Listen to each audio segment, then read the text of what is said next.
Combien aujourd'hui connaissent réellement la révélation spirituelle? Combien peuvent vraiment dire «je l'ai vu clairement»? Il y en a beaucoup qui délaissent leur fonction pour l'œuvre de Dieu, car il la juge bonne et spirituelle, très désirable. Ils calculent qu'elle est l'un des plus grands profits. Dans l'œuvre du Seigneur, il y a probablement plus de volontaires que de personnes vraiment choisies par lui.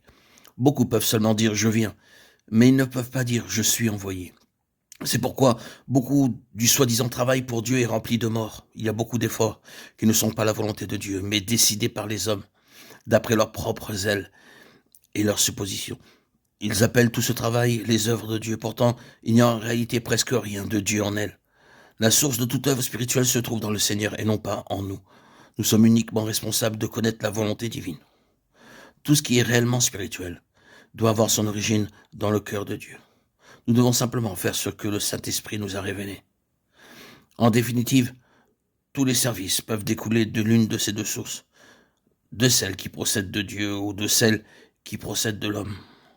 La première, c'est ce que Dieu désire, tandis que l'autre est ce que l'homme pense que Dieu peut désirer. Examinons-nous pour savoir de quelle nature est l'œuvre que nous avons accomplie. Il est regrettable que beaucoup de serviteurs de Dieu négligent ou méconnaissent ce péché de présomption. Ils n'ont pas été conduits par le Saint-Esprit à ce sujet, sévèrement eux-mêmes, reconnaissant que dans l'œuvre divine, la liberté ne leur est pas donnée d'exprimer leur opinion, car Dieu lui-même en est l'unique Seigneur.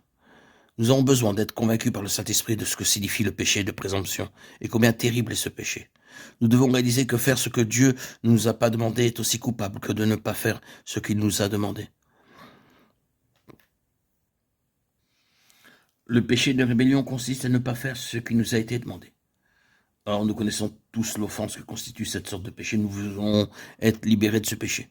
Mais s'il vous plaît, notez que, à côté de ce péché de rébellion, il existe aussi celui de présomption qui consiste à faire ce qui nous a pas été ordonné. La rébellion, c'est négliger de faire ce que Dieu nous a confié, alors que la présomption consiste à faire ce que Dieu ne nous a pas du tout ordonné.